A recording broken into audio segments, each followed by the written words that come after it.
What's going on, everyone? It's me, it's Omega Free, and I am here with. Me. Hello. Oh yeah, you're still doing that shit. That's funny. Welcome to the Link-2 podcast, and we have a special guest on this episode. Would you like to introduce yourself? What's going on, everybody? This is Interstellar President Pat coming to you live from the Link-2 podcast studio. Yeah, the Link-2 podcast studio. That's definitely something.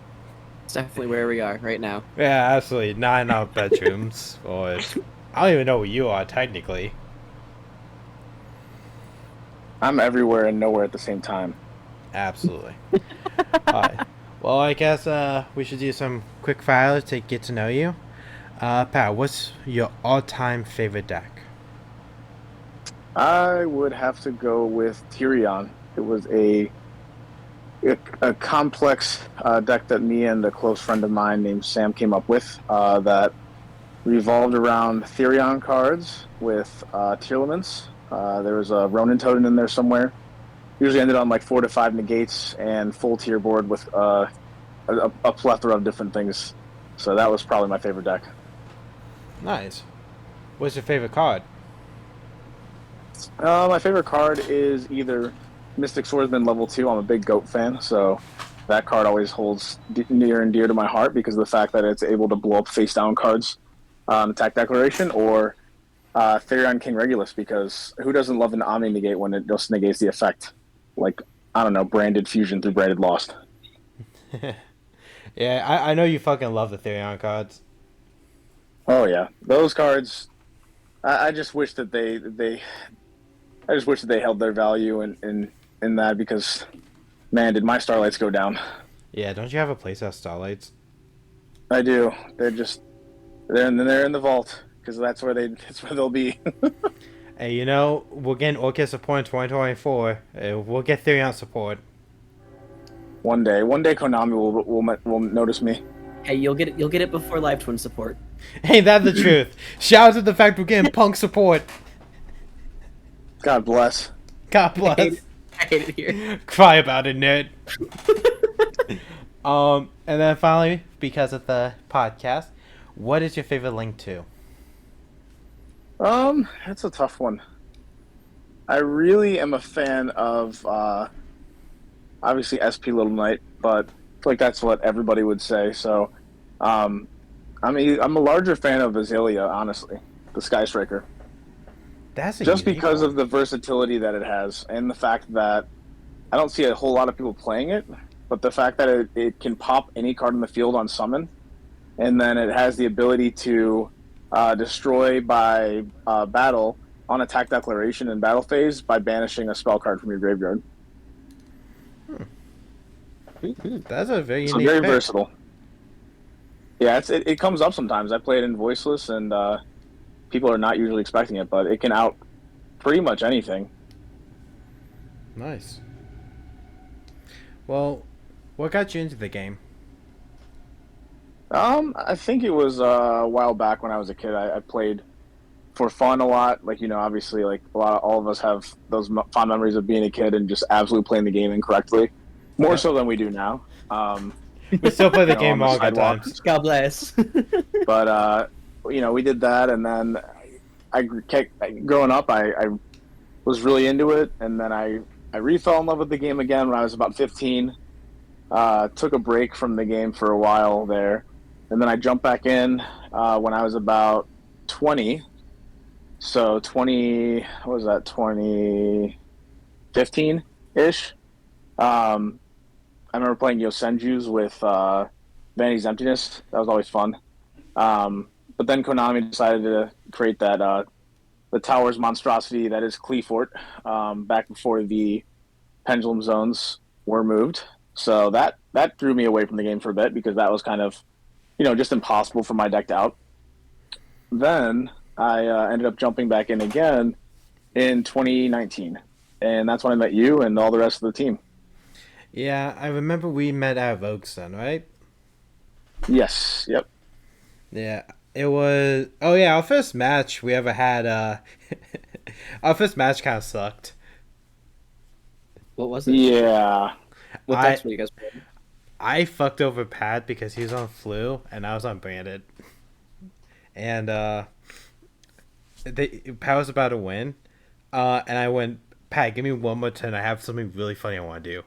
And Pat being the great guy he Yeah. is, Pat being the great guy he is, he gave me the turn. I go, cool. Draw stand by main. Activate Zombie World. Super No, you Poly. you activated Branded Fusion and set Necro World Banshee or whatever the hell that card is, Yeah. and then you banished it from grave, and there's nothing I can do about it because it banishes for cost, and it immediately activates Zombie World from deck, and I was on birds, and it just cooked me. Well, then I Super Poly'd away your board to summon that fucking zombie fusion monster. Yeah, it also didn't help that it was 1,000 degrees in there because the AC was broken in the middle of July. Yeah. That shit was terrible. Everyone was sweating their ass off. That was not it. That was rough. Dude, that and it was when there was also just a lot of people playing that day, just randomly. It was like a There was way too Wednesday. many people there. There's like 40 people there. Yeah, it was great. Fond I was memories. moist. I was extremely moist. Instead of that head collecting dust, it was collecting sweat. It was nasty. There was no reason to be there that day. I wore a long sleeve shirt too because it's usually cold in there. That was the Oh worst mistake yeah, of my you life. were. I Not forgot right. about that. I thought I was gonna pass out. No, I remember. And then right after you, I had to play against Tyler, and he was also on Brandon. I was like, oh my goodness, dude, this never ends. No, I remember. I won, but I gave you the win, and the reasons why is because I technically cheated because you gave me the extra 10, and like I just set up everything that you couldn't beat me. Yeah, but who really won, dude? Because you got to leave. It was so hot in there. Yeah, another reason was I didn't want to play anymore. I literally said I don't want to play. It's hot, and I just went It was home. too hot. Yeah, it was miserable in there, but it was still fun. It was a good opportunity to meet a lot of new people. You know, that's where we met, and I think that was actually before I even started the team. It was, Um, yeah. I think we were just playing for fun, honestly. At that point, like everybody was just getting back into it, like all my friends and stuff. So Speaking of the team, as you said before, you are the president of Team Interstellar, a yeah, team that I am proud to be part of. Um, oh yeah, could you talk about like the origins of Team Interstellar? yeah. So circa 2019, my friends and I created a Discord, uh, and it was called Erect Eggplant, and it was a picture of an eggplant, basically with a boner nose, and it was wearing Kanye glasses. So that's the origin of Interstellar. But the real origin starts after that. We decided to get kind of serious, and we're going through names. And at one point, I just said Interstellar because I just watched the movie with Matthew McConaughey in it. It's a good movie. Wait, the It's team sci-fi. is actually based off of that movie? Well, it's not based off of that, but What the like, name? it has ties to it. Yeah. So I watched that movie. I was like, this movie's really good. And Jake's like, that's a good name for the team. I'm like, oh shit, it is. So then we did that, and I created the logo, and we were kind of like one of the first teams in the area. But our whole mindset and what the team's based off of is we want to take, the we want to give everybody the ability to kind of jump on that spaceship and take it to the moon as far as their experience within the game. And that really it all boils down to creating a community of people that enjoy playing together and want to grow and learn together as a whole and do it together, basically. So a lot of camaraderie goes into that. Our team's more like a family than anything to me because that's kind of what we've based it off of. We don't want it to be super sweaty, but we want to be able to compete at high levels while still having fun and being able to get to know one another. So, Awesome. There's kind of something that we did want to bring up. Rose did leave the team for their own personal reasons, but I think it's safe to say that like, everything left positive. Oh So yeah, yeah, absolutely. yeah. of So course, yeah. but I know like I joined the team in 22, right? I want to say it was, yeah, right around Yeah, twenty because twenty two. Yeah. it was during tier format. Yeah, you were one of the first recruits, I think, actually. Because it was first it was Chris who joined the team. Because like it was first you core four, right? Being you, Max, Jake, Sam. Yeah, it was us four, and then I think it was you. No, it was I think Chris first. was it Chris? It was Chris because that's how I learned about you guys. Oh, okay. I And know. Leon came around somewhere along there too. Yeah, and I know you guys randomly had Ryan and Nate on the team. Yeah, they were part of it for a second, but then they just stopped playing. So it's hard to have people on the team that don't want to play. Well, I do want to like shout out Ryan though because I added him on Snapchat when he came up to Roxanne, and he's the one who told me about you guys. And he's like, yeah, this is awesome team that like plays up at I don't even remember what that locals was called. And I was like, I just have to go talk to them because these guys sound awesome. Because like I knew you, Pat, at the time, but like you were the only person on the team I knew. Um, and I remember when I got there, I sat down, and Max told me like his vision for the team, and about how like he wants the team to be able to like go super far and everyone to know the team, and for it to be not just a team but also a group of friends who always have each other's back. And Yep. I know that's the vision that you also have, and I think it's safe to say that it's definitely on the right track. Yeah, it's just constantly growing and evolving. I think the biggest thing that we have to keep in mind while we continue to grow is that that's been the mission from the beginning. Because a lot of times it's very easy to lose focus on where you've come from when you're just focusing on where you're going. So I'm real proud of where everybody's at and what we've been able to accomplish. But I think this is just the beginning, and it's pretty exciting to say the least. Absolutely. What are some of your favorite memories from the game? Whether it was like with the team or like your own personal stuff. Well, one that you're very familiar with. We'll go back to Nationals of 2023. Um, and I had no, I had squeaked in. I think I got like 28th or 27th out of top 32 for my invite to Nationals, and I really was focused on everybody else. I didn't expect myself to do well. I ended up taking a Kashtira list that was very outdated, uh, with tech that was really nobody was playing anymore. Um, like lava golems and dark holes in the side, which you and I talked about because you ended up maining it. I should have mained it. That card was insane, That card was so but good. yeah, it was very good. No one was prepared for that. The whole day, I wish I would have mained it, Yeah.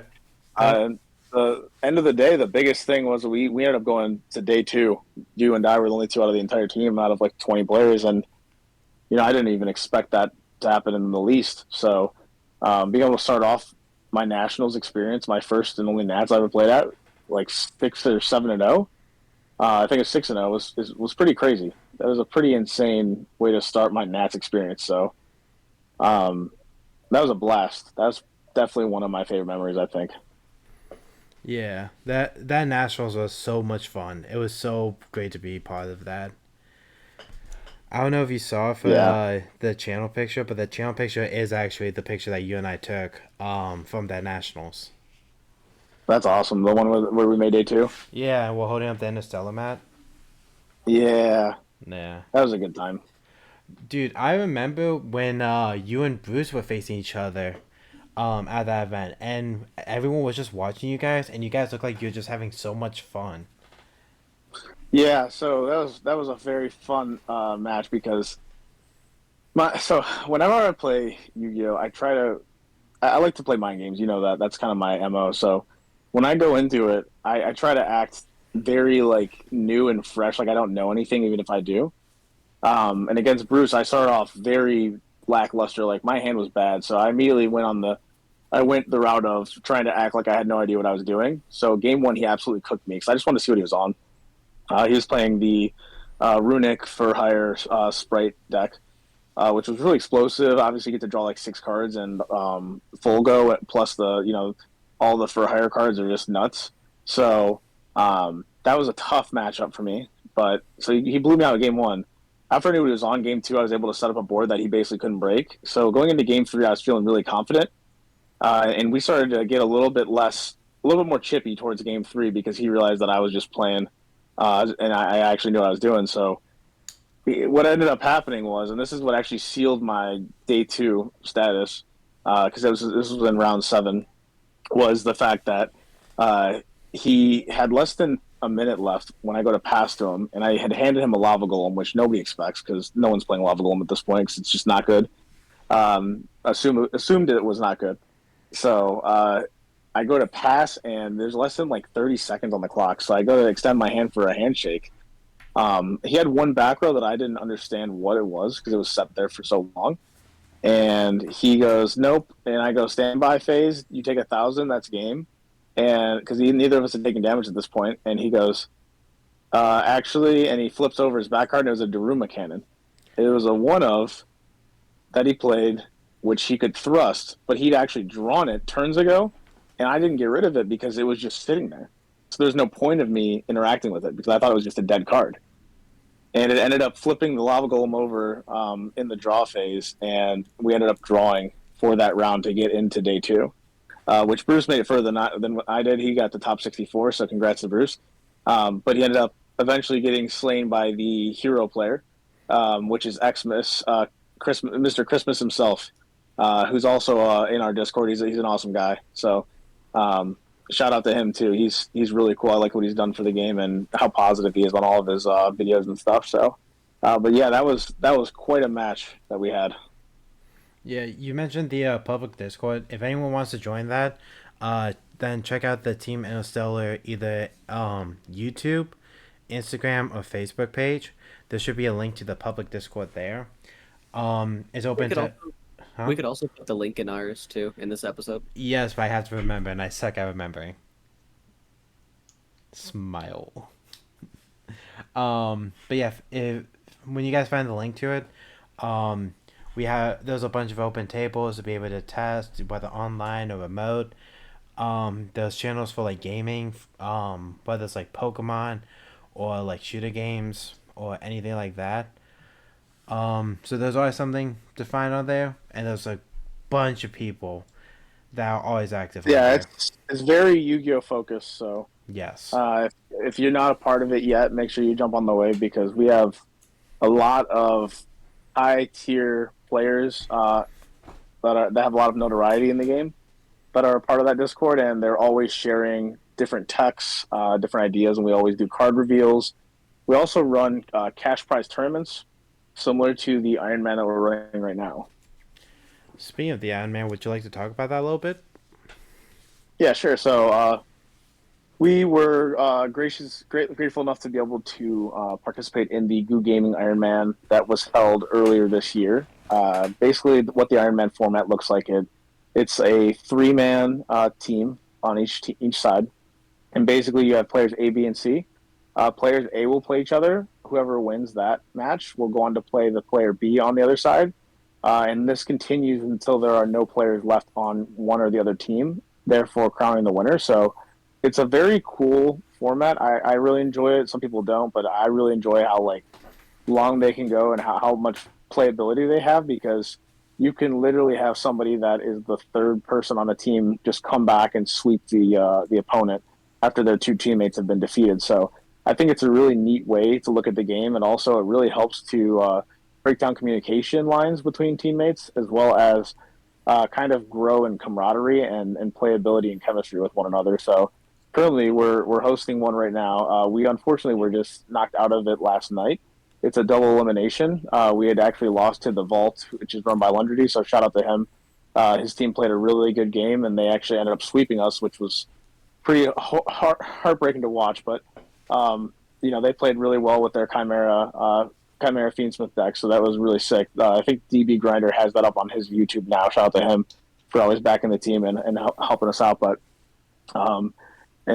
basically, the way that we're running it right now, Jib has helped a ton with that too. So shout out to Jib because he's kind of commandeered everything and ran everything to perfection and streamed it and all that. So I really appreciate him. But basically, we've had a ton of different teams in there. We have Pax's team, Lucas Sacco's team. We also have a couple of different ones that you may not be as familiar with, but there's a ton of different teams in there, and it's a $150 buy-in. Basically, the prizing that we're looking at total is about $1,000. So it's quite a bit of money that's on the table for this event. So and there's going to be more in the future. So make sure to keep your eyes peeled, because if there's anybody out there that has a team that is thinking about competing, we always would love some more competition there, because iron sharpens iron, and you only get as good as the competition that you play against. Absolutely, and there has been like amazing games that have been shown, whether it was the Goo Gaming Iron Man earlier this year, or with the Team Interstellar one this year, or this month. Uh, Plus something else is, if this deck you're unfamiliar with, you can always just look at the Iron Mans, because there's a lot of different decks. I know for us we had Eric, who was on Ritual Beast. A lot of people didn't know Yeah, what that he's deck did. insane with that deck. He is I still don't know what that crazy. deck does. Yeah, do I remember I was facing a Ritual Beast deck at the regionals. I was playing Runic, and they just were so excited to face me, because all the shit gets triggered when I banish it. So my turn one was full combo for them. I'm like, cool. I Yeah. lose. Yeah, that deck is real slippery. As far as the shifter deck goes, I think that's definitely in the top three right now. And maybe the number one. It's just very difficult to interact with it because a lot of its interactions banish.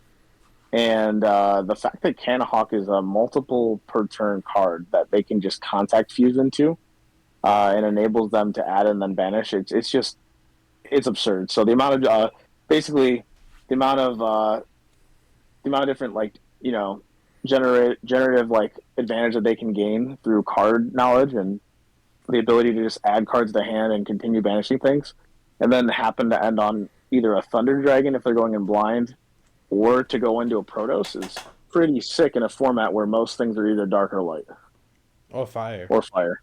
Yeah. Yeah, those are the three right now. Yep. Well, over the weekend there was some regionals that went on. I know us three all attended the Columbus regional. Maybe we go take a second and talk about how we did with that. Rose, would you like to explain what happened with that, considering that's where we left off last time? Yeah. So I took Fiend Smithy Bell to the regional. I did absolute dog shit. I only won 2 games, and one of them was the bye. Upsetting. Extremely. I lost to Tempai. I lost to the Mirror. I lost to Flunder. How the fuck did you lose to Flunder? He drew everything both turns, both games. I mean, shit was insane. Like he I'm not shifted me changing my twice. question. How the fuck did you lose to Flunder? He shifted me both games. Yeah? And Fiend Smithy Bell has a difficult time playing under shifter, more so than normal Bell, and also he had like 3 fucking hand traps every time, so I literally had to end on like either nothing or um or just like a phantom. And that was it. That was my end board. And to where T responds with, okay, cool, map, cool, everything else. And then he just goes, he literally just activate unexplored winds. That's the continuous spell, right? Mm-hmm. And bro just tributes my fucking phantom and his to summon Avian, and I'm like, all right. He just wanted more, I guess. Pat, how did you do over the weekend? Well, I did not do fantastic, but it sounds like I did better than Rose did. So That was the flu. It I doesn't seem played. that hard. Well, I played Voiceless Voice, which is like my pet deck. For anyone that knows me, I really like control style decks, and I kind of compare Voiceless to my favorite deck of all time. That is of recent age. That's an actual deck, which is Altergeist. Um, because of the fact that the deck has constant recursion and it has a really cool boss monster. So I took that. I performed well. Round one, I lost to Justin Singh. Shout out to him. He was piloting Gimmick Puppet. I was able to beat him game one. I was pretty confident going into game two, but he ended up FTKing me because I did not open the hand traps. Then game three, I drolled him on the field spell ad. Unfortunately, he had opened up the rank up spell, so he was able to loop that 3 times and absolutely OTK me and cook me. So shout out to him. He ended up getting 8th place at the tournament, so really good job there. Especially on a deck that had just gotten hit by the ban list, and a lot of people were saying that it wasn't going to be playable anymore. So the fact that he was able to still get that far in this format is pretty awesome. But other than that, I ended up winning a few more. I think I won my first 3 rounds, but I ended up losing twice back to back. Basically, I drew both of the ritual spells. I think three games in a row Fuck between two that. matches, Jesus. and I had no way to shuffle them back because I didn't open the old man or any way to get them. So um, that was tough. So that after that, I was kind of just I was out of it. So going forward, I don't think I'm going to continue to play voiceless, even though I do love it. But we'll kind of see, what the future holds for that deck because it's not completely dead. And then when we get more of that, I know there's a new ritual support coming out soon, or some dragon or something like that. That's like level 10. There's somehow that you Yeah, can like play Ryugi. that with it. Ryugi. Yeah, that sounds right. Yeah, you can like make Varudras and stuff like that with it and do other fun stuff. So, um, but I really do enjoy the deck. I like the fact that it has a lot of different monster negates and it has the trap card that pops a couple. And um, I don't know, it's kind of cool because I never played a ritual deck before, even though it's not really like rituals. It's more like diet ritual, but um, it's a cool deck though. It performs as badly as I want that deck to perform. Well, it just never has for me. It's always gotten me so close, but never gotten me over the hump to even get top 32 or anything. So, but how about you, Mitch? How'd you do? So I actually played at two regionals this weekend. One being the Columbus one, the second being Nova Mode. Both times I played Riddick White Forest. Um, I won round one at Columbus against Dragon Link. Pat, I don't know if I told you this. The guy was playing Alex Herring's deck. What? Yeah, he's Alex Herring's friend. When I was milling his cards, the Book of Eclipse I signed was one of the cards I saw. I was like, whoa, wait a Was second. it was it Gabe? It might have been. I don't even remember the guy's name. Huh? What do you look like? Um, I only remember that he was some Sam shit. I don't remember too much past that. He was hanging around Adam a lot, so Okay, it might have been. yeah. But it was cool. He played that deck very well, despite not knowing how it works. Or at least not knowing how it currently works. But Hmm. yeah, it was a very fun match. Um, round two, I faced the mirror match. Um, it sounds like it should be toxic because whenever you ask a Runic player what their least favorite matchup is, they will always say Runic. Yeah. Uh, yeah, Rose, you're a Runic player too. You can agree with this. Yeah, But absolutely. Runic White Forest is so interesting because its interaction is Runic spells plus a Book of Eclipse, but the weakness of the deck is Runic spells and a Book of Eclipse. So it almost turns into a chess game of managing resources with your Hugin's protection, the field spell, and who can get to the Book of Eclipses fast enough and be able to recycle them. Also knowing when you should and shouldn't Diabel, knowing which tuner to go into, whether Zapashramp, Luciella, Sylvie, anything like that. So our game one lasted well over half an hour, and he just got a little bit more advantage than I did. Game Hmm. two, I hit his runic fountains like right away off of like the banishes, so I won game two. Game three, we had about a minute and a half left. Um, and my bad trade came up of giving up too early. I didn't look at my hand completely. I didn't realize the card in my hand. He summoned Munin past. He had the Book of Eclipse set up.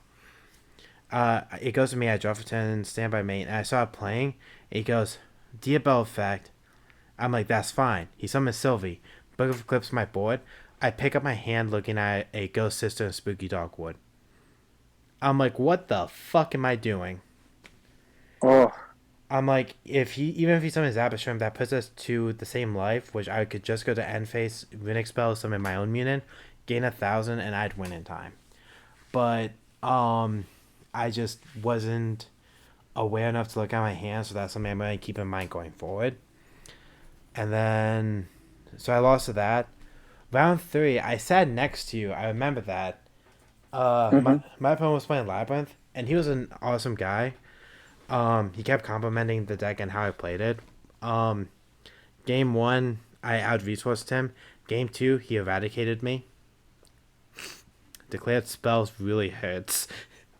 Um, Game 3, he sided out of his Eradicator, handed me his deck to cut, and then went, ah, fuck. I went, what? He went, I made a terrible mistake in siding. I'll tell you about it later.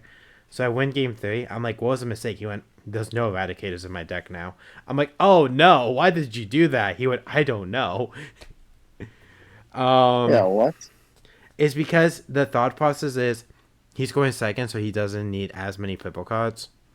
And then he realized he's facing a deck that can't attack. So it's going to be really good still. Oh my goodness. Plus, he was like, wait, I also could just Arya summon it on your turn, summon a Silver Lady, and then tribute it and declare a spell again. I'm like, yes, you could have. It's a 3-card combo, but you could still do that. Oh goodness.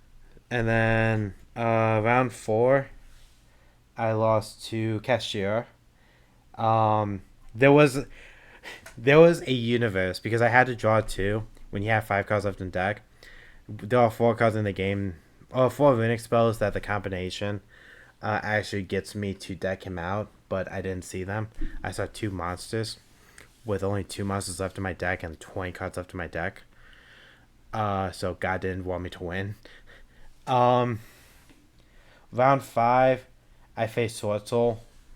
I don't know what the fuck happened there. I got 2-0'd.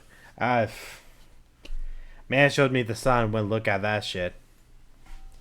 Round 6, I beat Pendulum. Round 7, I lost to someone we know named Aaron. She was playing Drytron. She cut out a Chaos Angel for a while, and then she somehow was able to, but she won in time. It was a very good back and forth game. But yeah. And then the Remoto Regional, I was 4-0 at one point. I beat Yubel round 1. I beat Tenpai round 2. I beat Dragons round 3.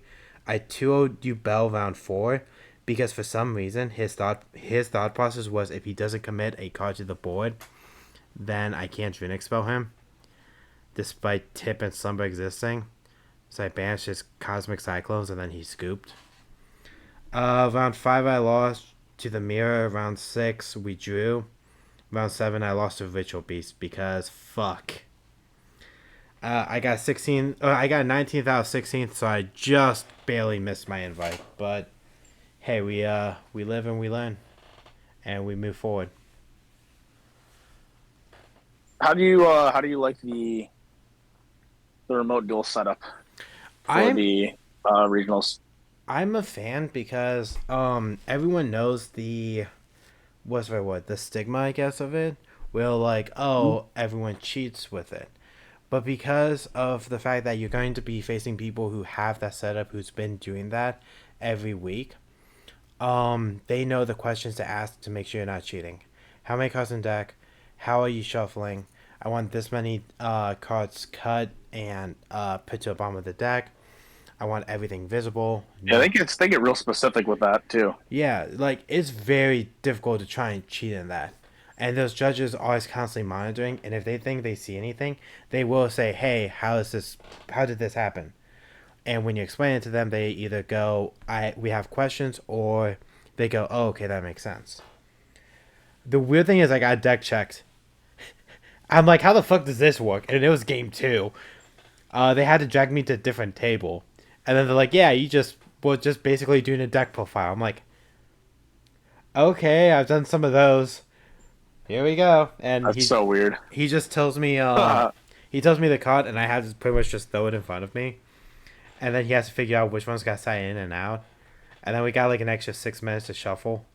So like it was fucking weird. That's goofy. It really was. It was hard to like, what's the right way to put it? The entire time I felt like I was gonna get in trouble despite not doing anything wrong. just because like I hate deck checks, I always feel like I forgot to side a card out, even if I have every card where it needs to be. I feel like there's gonna be a fuck up. Hmm. But yeah, but yeah, if anyone's ever been worried to try out a remote duel regional, my opinion, find a friend who wants to do it as well. Enter one. They're honestly fun to do if you have nothing going on for the day. One of the nice things was when the duel was done, being able to take off my headset and just like walk out of my room and just like relax for a bit. I put a time on my phone so I knew when the time was up, and yeah, it was very easy, I guess, mentally easy. Because if you need a break, you are in an environment where you can take a break. And you don't have to drive anywhere far. That too. I almost made a remote duel vlog. I was gonna put my camera on the floor of my driveway, drive out my driveway, go around the block, and then drive back in as like the intro. But I'm like, that's a great intro. But how the fuck do you talk about like a regional actually being played? So that's the only reason why I didn't do it. Yeah, Yeah, that makes sense. it'd be funny. I think like Chris could make it like funnier, but yeah. My favorite thing about those is like you just you forget about that you did it, and then all of a sudden you get the package in the mail, and it's like a box of like 5 packs randomly. And you're like, oh, a present. Bro, did you? I posted my polls. Did you see like my secret rare I got? You already got yours Yeah, from I, Sunday. yeah. What? How'd you get them already? I don't know. I got an That's really engraver. fast. I got an engraver. I'm An happy. engraver? Oh my Yeah, god. bro. Okay, I got an arrow case from the fucking tins, and then I got an engraver, and I found 2 mimical dungeons. I'm happy. Jeez. Yo, shout out Yeah, to the you mimicals. really won. Yeah, shout out to the mimical support being fucking good. Yeah, I could see that deck being 1.5.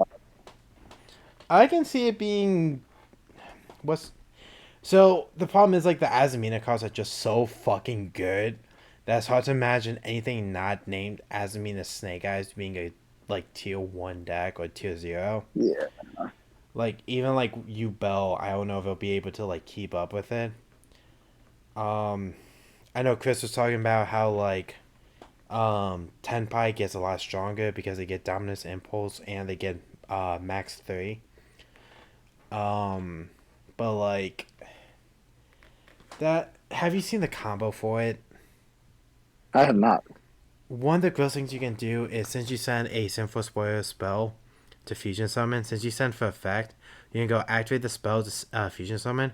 The opponent goes okay. You go chain wanted poster to search, and then you just send Oh. wanted poster. Wild. Anyway, I have to cut in real quick. I have to unfortunately leave the episode early. But thank you, Pat, for being here. Yippee. Absolutely. You It was my two pleasure. could keep podcasting or whatever, but Yeah. I have to dip, unfortunately. Alright, well, drive safe, Rose, and I will talk to you later. Have a nice night. Thanks for having me on. Yeah, of course. Thanks for coming on. Hell yeah. But yeah, so have you The seen? game's in a good place going forward. I think a lot of the new decks that are coming out are going to shake things up a whole lot. I know the OCG has basically dropped the Fiendsmith package for the Azamina package, which is wild to me because of how free the Fiendsmith package is. But it seems that the Azamina package is just that much better. So we'll see what happens, I guess. So that's funny you mentioned that. The Fiendsmith engine actually got cut down in the TCG. You play one engraver, and that's all you need. Yeah, that's wild to me. Because you go summon the fusion that searches for the Sinful Spoiler spell. You search for Sinful Spoiler Snake Eye. You link off Diabell plus the fusion to make Moon. You go the fusion spell engrave, shuffle back the fusion, add it back to hand. Use activate the fusion card, send the OG Sinful Spoilers to grave, to summon the negate. You do your Fiendsmith line, summon a Desiree, and then you go OG Sinful effect, banish for cost, put one poster to the bottom of your deck, or not one poster, Diabell, whatever the target is, and then you add Snake Eyes Ash, and then you normal summon Ash. Jeez. Yeah, right. That shouldn't be a thing, but sadly, it's 2024, and that's a thing. Did you see the OCG ban list? I did not. Oh, you didn't hear about it? No. Um, Everyone's favorite card got put to two. What's that? Max C. Really? Yeah, they actually touched the vote. So is that 3 or 4, right? It was at 3 before, now it got moved to 2. OCG likes to do warning shots where they will put a card to 2 for everyone to know, like, hey, we know this card's a problem. If it doesn't get fixed, we'll do more to it. Another card that's Oh, on that, what does it at 2 do then? a little less likely to see it. Um, and it makes it that, like, next format or next man list, they might put it to 1 or even 0. Hmm. But one of the things is, like, I know you play Master Duel, and we'll get into that in a minute. If Oh they yeah. if they hit Max C in the OCG and put it to 0, since Master Duel is supposed to actually represent more OCG Yu-Gi-Oh, they might ban Max C in Master Duel. I would be okay with that because I'm sick of wasting my ash blossoms on it. Dude, I let that shit resolve. I take the Max C challenge because I have a simple thought process. Cards still say once per turn, unless the Ritual Beast. Then I lost anyways. But I digress. That's true. Speaking of Master Duel, we have the Duelist Cup going on this weekend. How has how has the Duelist or the I guess qualifiers? How's that been going for you?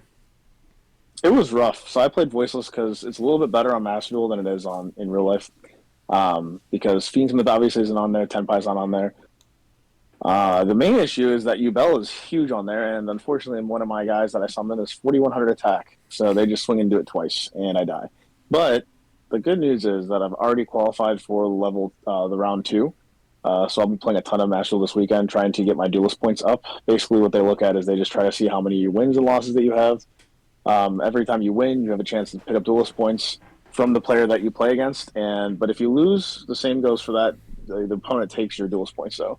At the end of the weekend, they look at how many people have the most amount of points, and that basically will qualify you for a playoff round where you get to play later on, I believe, where from that point on they select who they are going to let represent us for the World's Master Duel Tournament, and the winners get to select two other people to play with them, which is pretty cool, actually, because it's team-based. Does it go to qualify? Or do they automatically get selected to represent? Because I thought it was 4 through the year, and all 4 of them get to represent. It's something like that, but it's I know that for a fact that there is some sort of qualifying round because they have to select you after that, and I think there's only 2 teams that get selected per Duelist Cup because the Duelist Cup happens a few times a year. Interesting. Do you already know what deck you're gonna play for the weekend? So I was building Ubel, but it looks like I'm not going to be finished in time, so I'm probably going to be playing Voices again. So if anybody sees me on there, be prepared to get Ritual summoned on. Also, please don't shifter me. Please don't shifter. Shifter ruins my life. Funny enough, I might grind some of. Oh wait, does it start Friday? Does it start Saturday? I believe it starts tomorrow. I'm looking at it right now. Let me see here. So for the Duelist Cup, we have. Where is it at?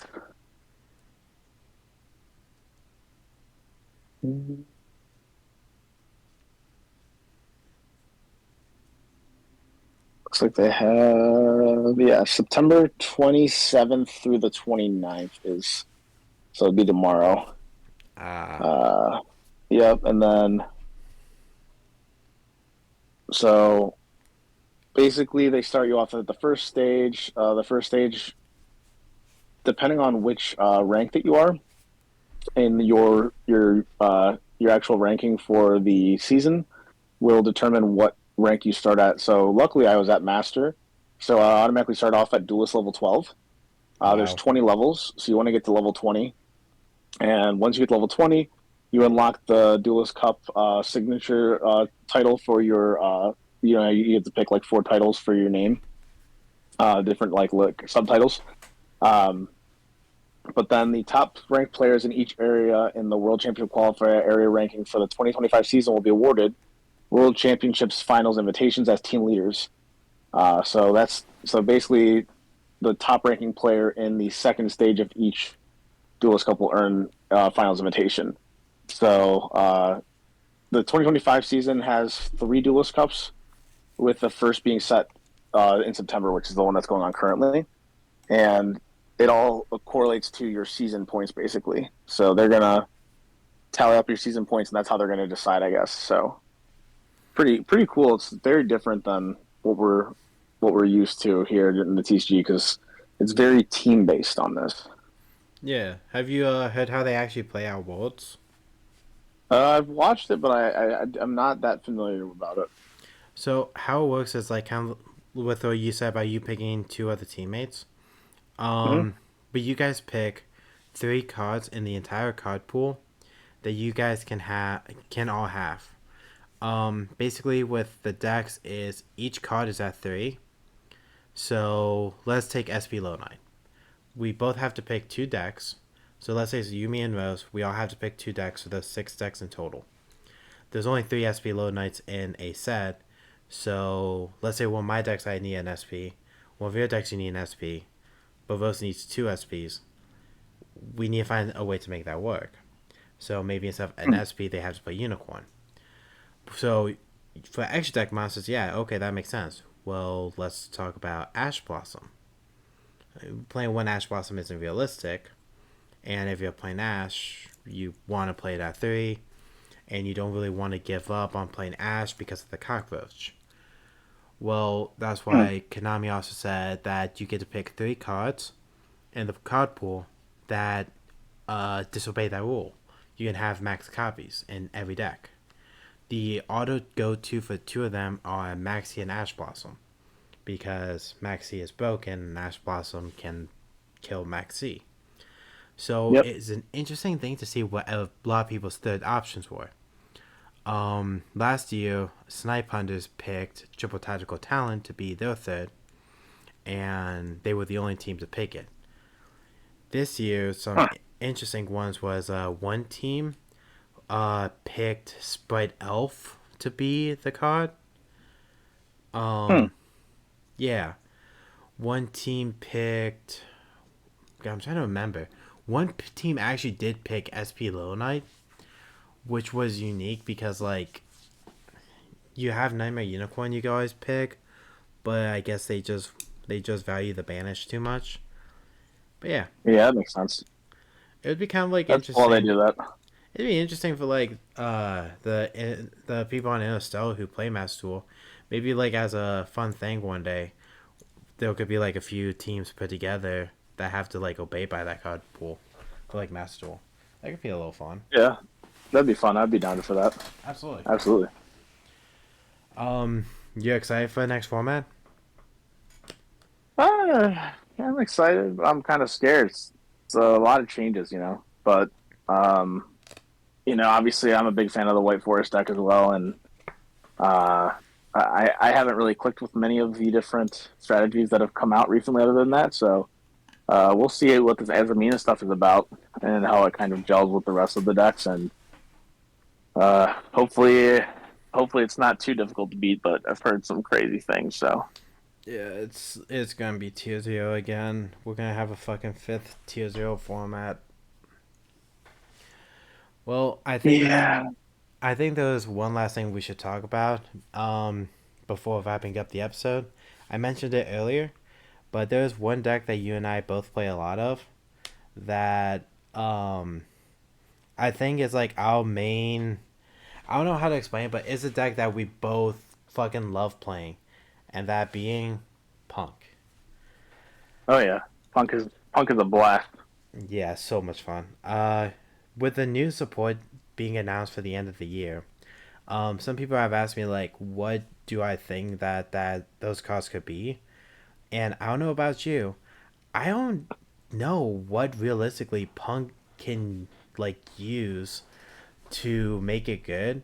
Like I've heard people say like, oh, we need a level 4, level 7, and level 10. With the 7 Mm. and the 10 being synchro monsters. And it's like, yeah, that these are custom cards. That yes, that would be insane. But they tend to only do like 2 cards of support. So, in your opinion, if you saw that Punk only had like 1 or 2 cards of support, what do you think would like make the deck even rogue playable? Mm.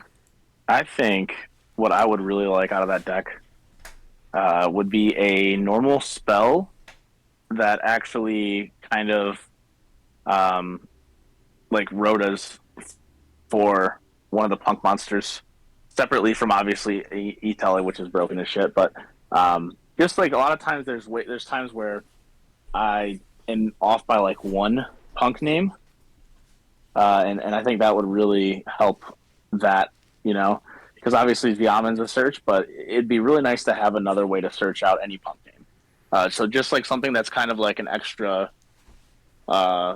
starter that's not a monster effect, you know? Yeah. Plus, like, it gives a Wagon a secondary search. Because opening that Yes. field Because spell. the other continuous spell is poopy. Yeah, because I don't know about you. It's opening that continuous spell. Oh, not continuous. Opening that field spell and, like, just looking at Wagon. Just like, damn. You are basically a vanilla. Fucking sucks. Yeah. And then you just gotta try to bait your opponent to target one of your punk monsters so you can at least draw one card. Do I remember at the case tournament that I got the top 8 at? I went Wagon effect. My opponent went Chain Imperm. I went Wagon effect.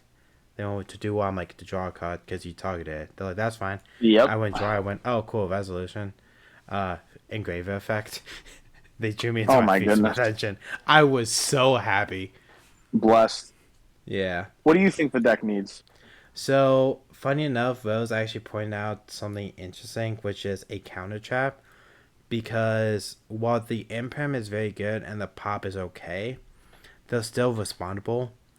And there are just times where like with like the Book of Moon effects, the quick effect fusions, quick effects are like dodge targeted negation. Having like an actual counter Yeah. trap and an actual negate in the deck would probably help, especially when like what's a good example?